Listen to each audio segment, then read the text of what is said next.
संगवारी हो राम राम जय जोहार। कृषि और किसान कल्याण मंत्रालय भारत सरकार डहाले प्रायोजित कार्यक्रम किसान वाणी कार्यक्रम में आप सबों के स्वागत है। मैं हवा राम विलास पटेल और संगवारी हो मैं हवा सुमित्रा पटेल। हमर दोनों डहाले आप सबो झनला राम राम जय जोहार। राम राम जय जोहार। तो संगवारी हो देखा किसान वाणी कार्यक्रम में एक विशेष क्रम चलते किसान वाणी गाँव में किसान के साथ। संगी हो ये क्रम में आज हमन पहुंचे हन रायगढ़ जिला के धर्म जयगढ़ के विकास खंड जोन है ओकर एक ऐसे गाँवला जोन गाँवला काजू के प्रसंस्करण पर जाना जाते। साथ ही ये गांव के खासियत है आदिवासी बाहुल्य क्षेत्र है, शांत वातावरण है और यहाँ के रवैया मन में भी सरलता सहजता के भाव दिखा थे। और संगवारी हो एक गांव के नाम हवे गेरसा।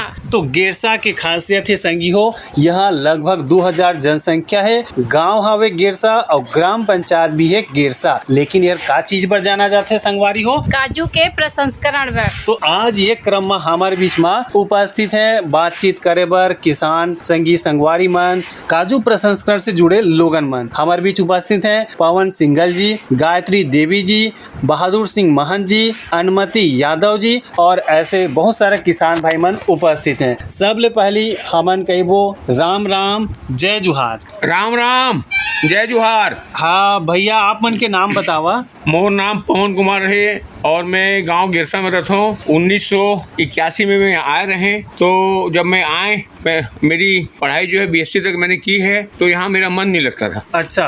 तो मेरा जब मन नहीं लगता था तो मैंने कुछ नया काम करने का ठाना कि जो अपन ऐसा कुछ काम कर सके कि छोटे से आदिवासी गांव में भी अपन अपनी जिंदगी को सुचारू रूप से चला सके। हाँ। यहाँ बच्चों के लिए पढ़ाई का साधन नहीं था, बिजली नहीं थी। अच्छा 1985 में। हाँ। और बिजली नहीं थी, पढ़ाई का साधन नहीं था, हॉस्पिटल भी नहीं था। लेकिन उसके बावजूद भी हाँ। हमने संघर्ष किया। लेकिन हम पवन जी आपसे जानना चाहेंगे वर्तमान समय में और पिछला जो समय था उसमें क्या परिवर्तन आप बदलाव देख रहे हैं? कितना बदल गया है गांव? देखिए ऐसा है आदिवासी भाई लोग जो हैं बहुत सीधे हैं जी। इसके कारण मैंने जब मैं आया यहाँ 81 में तो मैंने BSc की हुई थी। तो मैंने सोचा कि कुछ इनके लिए भी चेंज अपन करें। अच्छा अच्छा। ये लोग पेड़ काट के मकान में लगाते थे। अच्छा। मैं इनके बीच में जाता था, इनको समझाता था हाँ। कि आप एक पेड़ को जो काटते हो हाँ। उससे जो लकड़ी प्राप्त होती है अच्छा। उसकी जो कीमत है मार्केट की हाँ। उतनी कीमत में आपका पक्का मकान बन जाएगा। अच्छा। आप इस पेड़ को मत काटो। हाँ। तब भी लोग समझते नहीं थे। तो मैंने ठाने की कुछ ऐसा काम करें कि इनका मन चेंज हो जाए। अच्छा। तो जो आदिवासी भाई लोग पेड़ काटते थे उनको मैंने लगाना सिखाया कि एक पेड़ लगाने से क्या फायदा आपको होगा। अच्छा। उनको उनके प्रति पर्यावरण के लिए मैंने जागरूकता लाई। अच्छा। मैं हर 15 अगस्त को जाकर के हर स्कूलों में पौधे बांटता था और 26 जनवरी को उनको पुरस्कृत करता था कि किसके पौधे ज्यादा अच्छे हैं। मैंने 5-7 साल तक खूब मेहनत करी। वाह। देखा संगवारियों गेरसा गांव के कहानी यहाँ के जो कहना चाहिए प्रयास है पवन जी के बहुत ही सराहनीय है। जो काम अच्छा कर रहे थे तेला पुरस्कृत भी करना, सम्मानित भी करना वास्तव में किसान ला हो या आम जन ला हो एक प्रकार से बहुत अच्छा टॉनिक के काम करते, वरदान के काम करते। कोई भी सम्मान भले 1 रुपया के हो चाहे 2 रुपया के हो, सम्मान होते। और वास्तव में आज हमारे माननीय प्रधानमंत्री जी भी एक पेड़ माँ के नाम अभियान चलाइन है 24-25 में और ये ला आप मन पहले ले चलाए हैं। इसके लिए हम लोगों ने बहुत मेहनत की है। लेकिन क्या है आज जो है खाली पौधे लगाने पे ध्यान दिया जा रहा है। हाँ हाँ। पौधे लगाने से कुछ नहीं होगा जब तक उसकी अपन रक्षा नहीं कर सके। अच्छा। खाली पौधे बांटने से कुछ नहीं होगा जब तक उसका संरक्षण अपन न कर सकें। खाली पौधे की संख्या गिना देने से कि 1 लाख पौधा बांटे उससे हमारा पर्यावरण सुधरने वाला नहीं है। अच्छा। सबसे पहले अपने को मन के पर्यावरण को सुधारना पड़ेगा।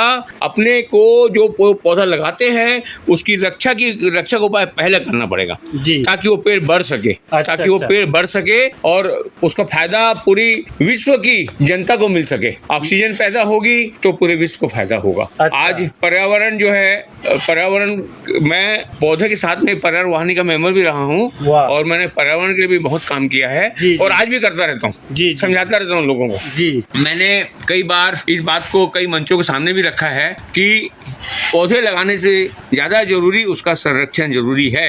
मैं भारत सरकार से ये अनुरोध करता हूँ कि आगे जो भी स्कीम बनाई जाती है वो पौधे लगाने से ज्यादा उसके संरक्षण के हिसाब को मेंटेन करके बनाई जाए जी, ताकि पौधे जिंदा रहे। जी। आज क्या होता है, खाली पौधे लगा देते हैं अपन, हाँ। लगाने से कुछ होने वाला नहीं है जब तक उसकी रक्षा अपन नहीं कर पाएंगे। आप अपने बच्चे को पैदा कर देते हैं हाँ। और उसको मैदान में छोड़ देंगे, वो आवारा बनेगा कि अच्छा बनेगा, ये बताइए मेरे को आप। बिल्कुल आवारा बनेगा, उसमें संस्कार नहीं आएंगे। जैसे आप एक बच्चे को पैदा करके चारों तरफ परिवार से घेर के उसका संरक्षण करते हैं, खांसी आ गई तो डॉक्टर पर ले जाते हैं, सर्दी हो गई तो हॉस्पिटल ले जाते हैं जी, कुछ भी उसको होता है, उसकी पढ़ाई में कमजोर है तो उसके लिए अपर ट्यूशन लगा दे रहे हैं, हाँ। ताकि वो बहुत इंटेलिजेंट बने, अपने घर का नाम रोशन करे। जी, जी। जबकि एक पेड़ जो जिंदगी भर अपने को देता है, हाँ। सिर्फ देना जानता है, वो ऑक्सीजन देता है, पर्यावरण देता है, फल देता है, फूल देता है, सबसे बड़ी है वो इकोसिस्टम को मेंटेन करता है, जो उनकी जरूरी है। जो पानी गिरता है ऊपर से जमीन के अंदर, उसको सोख करके फिर भाप बना के वो अपने को वापस देता है प्रकृति को, हाँ। जो सिर्फ देना जानता है। जी, जी। उसके लिए ऐसे नियम बनाए जाएं कि कोई भी व्यक्ति उन पे आक्रमण करता है या काटता है, इतनी कड़ी सजा मिले कि वो जिंदगी में पेड़ पे टांगा चलाना भूल जाए। जी, ऐसे नियम बनने चाहिए। जी। तो भैया आप मन पर्यावरण संरक्षण के बारे में बात करत है ना, तो आप मन पर्यावरण संरक्षण पर का प्रयास करत है, का काम करत है? मैंने अपने प्रयास से पूरे रायगढ़ जिला, जसपुर जिला, ललुंगा एरिया, अपने पूरे चारों तरफ लगभग 2 से 3 हज़ार एकड़ में काजू और आम के बगीचे लगवाए अपने प्रयास से।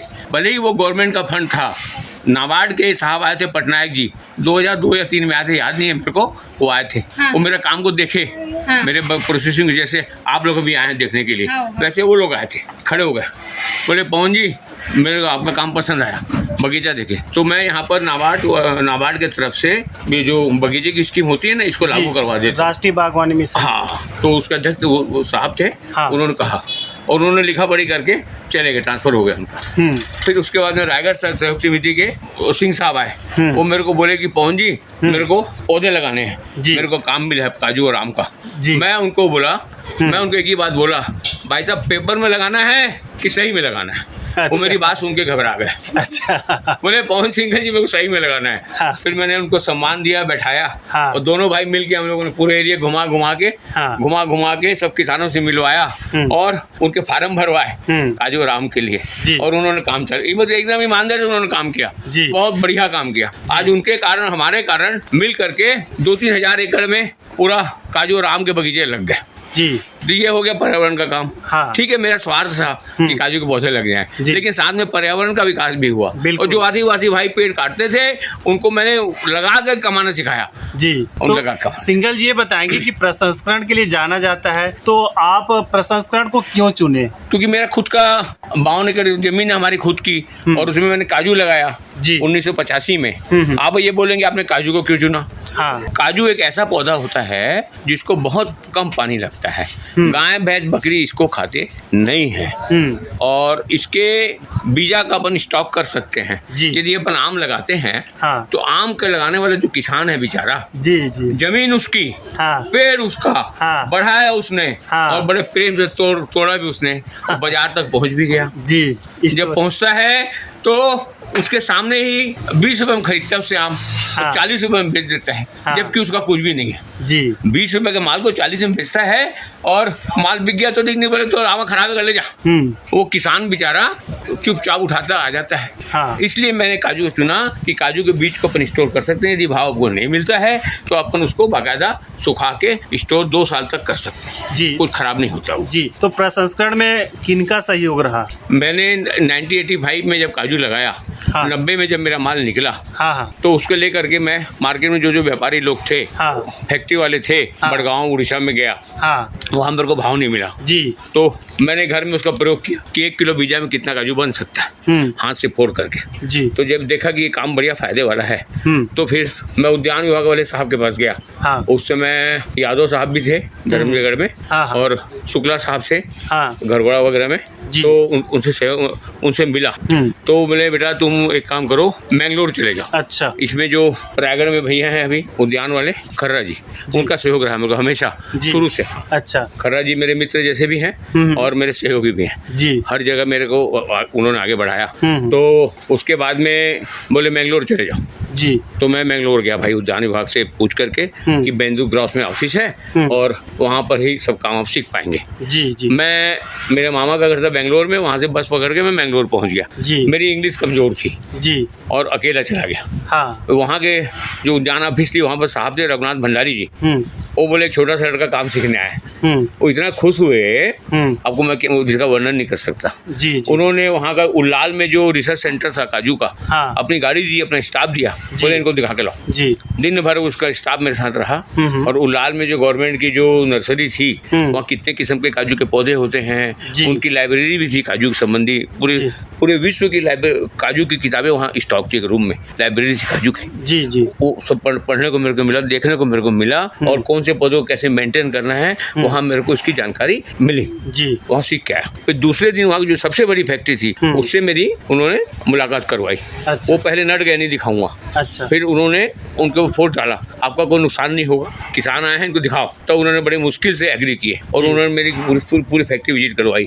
जी। वहाँ मैंने देखा कि डेली 30 कुंटल 40 कुंटल काजू को वो लोग काजू बीज से फोड़ करके काजू बनाते हैं। और वहाँ पर उस समय ऑटोमेटिक मशीनें नहीं थी, पैर और हाथ से चलने वाले कटर थे, और सब मैंने देखा वहाँ पे। और उससे मेरे अंदर में हिम्मत पैदा हुई कि मैं भी बड़ा काम कर सकता हूँ। जब उनको मैंने देखा कि भाई यहाँ पर इतना बड़ा काम हो सकता है, तो अपन भी कर सकते हैं, मन में एक हिम्मत पैदा हुई। हाँ। फिर वहाँ से मैं कटर लेके आया था, फिर 10-20 किलो चालू किया मैंने काम, धीरे धीरे करके। और भगवान की दया से आप सब ऑटोमेटिक मशीनें लग रही हैं।